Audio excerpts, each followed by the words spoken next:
नमस्कार। आज हम बात कर रहे हैं बिहार की एक बड़ी राजनीतिक गतिविधि पर।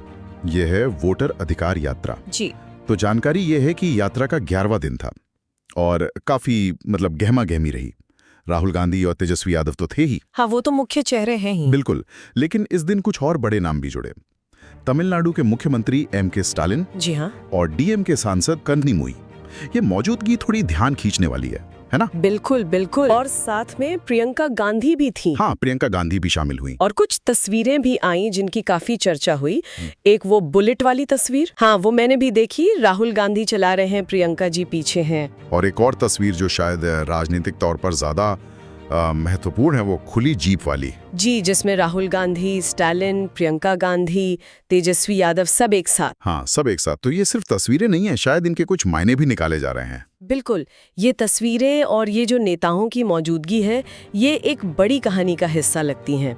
ये यात्रा, जैसा कि बताया गया, बिहार के अलग अलग इलाकों से गुजर रही है, शहर, गांव, कस्बा। हाँ, और इसका एक जो सेंट्रल पॉइंट है, एक नैरेटिव जो बार बार आ रहा है, वो है वोट चोरी का आरोप। वोट चोरी। हाँ, ऐसा लगता है कि ये पूरी यात्रा इसी एक मुद्दे के आसपास बुनी जा रही है। ये वोट चोरी का आरोप, ये अपने आप में बहुत बड़ा इल्जाम है।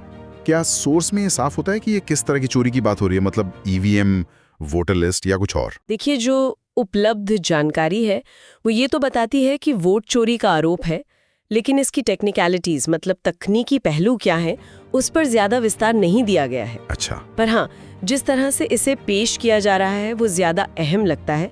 इस यात्रा के पीछे की जो सोच है, उसे हजारों साल पुरानी एक विचारधारा से जोड़ने की कोशिश है। हजारों साल पुरानी? कैसे? हाँ, इसमें पेरियार, नारायण गुरु, अंबेडकर, फूले, गांधी, बुद्ध, कबीर, इन सब विचारकों का जिक्र किया गया है। अच्छा। और इसे भारत माता की आत्मा से जोड़ा जा रहा है। समझने वाली बात यह है कि वोट चोरी के आरोप को सिर्फ एक चुनावी धांधली नहीं, बल्कि एक बड़े सामाजिक हमले की तरह पेश किया जा रहा है। ओह, तो मतलब इसे एक लार्जर सोशल जस्टिस के फ्रेमवर्क में फिट किया जा रहा है। हाँ बिल्कुल।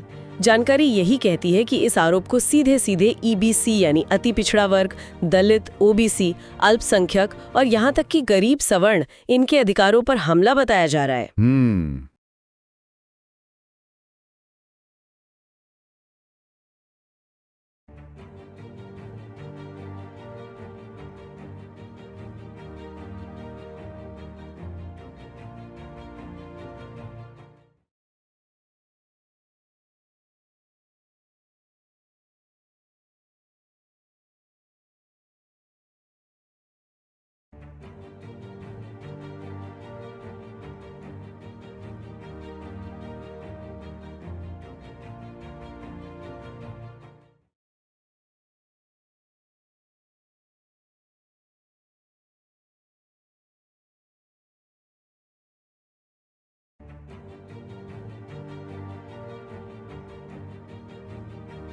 अच्छा, हाँ, इसे उनके अस्तित्व को खत्म करने का तरीका तक कहा गया है। ये भाषा देखिए कितनी तीखी है। हाँ, ये तो बहुत स्ट्रॉन्ग वर्ड्स हैं। जी, और ये दिखाता है कि इस मुद्दे को कितनी भावनात्मक और राजनीतिक गहराई देने की कोशिश है।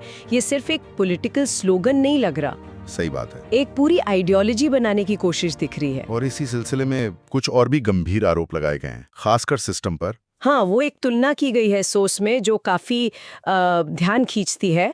एक तरफ कहा गया है कि भाई किसान, मजदूर या छात्र जो पेपर लीक के खिलाफ प्रोटेस्ट करते हैं, हाँ, तो उन पर कथित तौर पर बड़ी सख्ती होती है, जेल भेज दिया जाता है, एफआईआर होती है। हाँ। लेकिन दूसरी तरफ ये दावा है कि हिंदुस्तान के इलेक्शन कमिश्नर के खिलाफ कोई एफआईआर नहीं कर सकता। ओह, ये तो सीधा चुनाव आयोग पर निशाना है। बिल्कुल, ये बहुत बड़ा आरोप है और सीधे सीधे चुनाव आयोग की निष्पक्षता पर सवाल उठाता है, जैसा कि इस सामग्री में बताया गया है। और इसमें प्रधानमंत्री का भी नाम लिया गया है। जी हाँ, इसी बात को आगे बढ़ाते हुए ये भी कहा गया कि ये लोग नरेंद्र मोदी की वोट चोरी में मदद कर रहे हैं। बाप रे। ये बहुत ही डायरेक्ट और गंभीर आरोप है। अब यहाँ ये साफ करना बहुत जरूरी है कि ये सारी बातें, ये आरोप, ये हमें जो सोर्स मिला है, यानी वो वीडियो ट्रांसक्रिप्ट, उसमें पेश किए गए विचार या दावे हैं। हाँ, ये जरूरी है बताना। ये यात्रा के आयोजकों या उनके समर्थकों के पक्ष हो सकते हैं। हम यहाँ सिर्फ उन्हें रिपोर्ट कर रहे हैं, इन्हें फैक्ट्स की तरह नहीं लेना चाहिए। बिल्कुल, ये क्लैरिफिकेशन जरूरी है।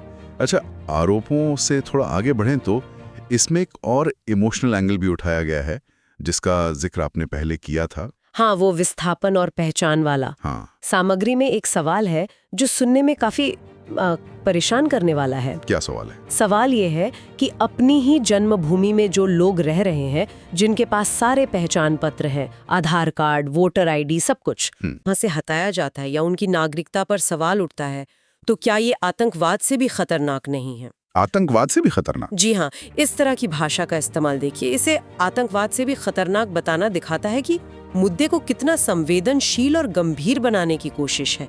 इसे एक तरह का विनाश कहा गया है।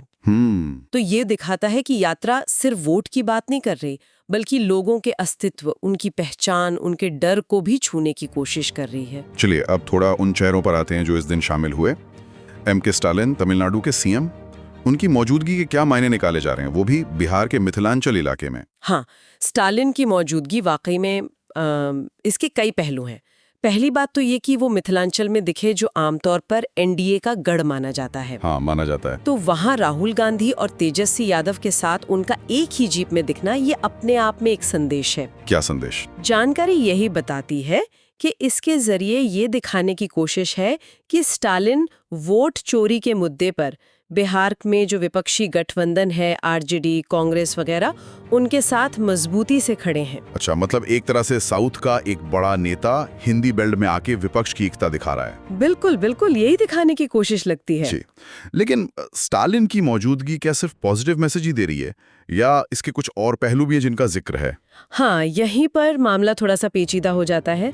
सोर्स इस बात पर भी रोशनी डालता है कि स्टालिन की मौजूदगी कुछ सवाल भी खड़े करती है। जैसा कि बताया गया है, स्टालिन और उनकी पार्टी डीएमके को अतीत में उनके हिंदी विरोधी स्टैंड के लिए जाना जाता रहा है। हाँ, ये बात तो है। और साथ ही हाल ही में उनके बेटे उदयनिधि स्टालिन ने सनातन धर्म पर कुछ बयान दिए थे, जिससे बहुत बड़ा विवाद हुआ था, पूरे देश में चर्चा हुई थी। जी हाँ, वो तो काफी बड़ा मुद्दा बना था। तो ऐसे में सोर्स खुद ये सवाल उठाता है कि क्या स्टालिन के बिहार आने से खासकर हिंदी भाषी इलाके में महागठबंधन को सच में फायदा होगा, या फिर उनके साथ जो ये विवाद जुड़े हैं वो विपक्ष के लिए कहीं मुश्किलें न खड़ी कर दें।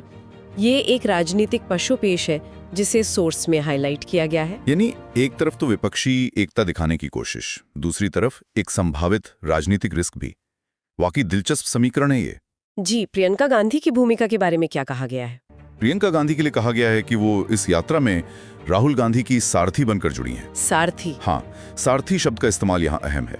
ये सिर्फ साथ चलने वाले नेता से ज्यादा की भूमिका लगती है, जैसे कोई गाइड हो, कोई सहायक हो या रणनीति में कोई खास भूमिका निभा रहा हो। हाँ, सही है। उनकी मौजूदगी से यात्रा में एक नई एनर्जी और शायद महिला वोटरों को भी एक मैसेज देने की कोशिश हो सकती है, ऐसा अंदाजा लगता है इस जानकारी से। वॉइस न्यूज, आपकी आवाज, आपकी खबर।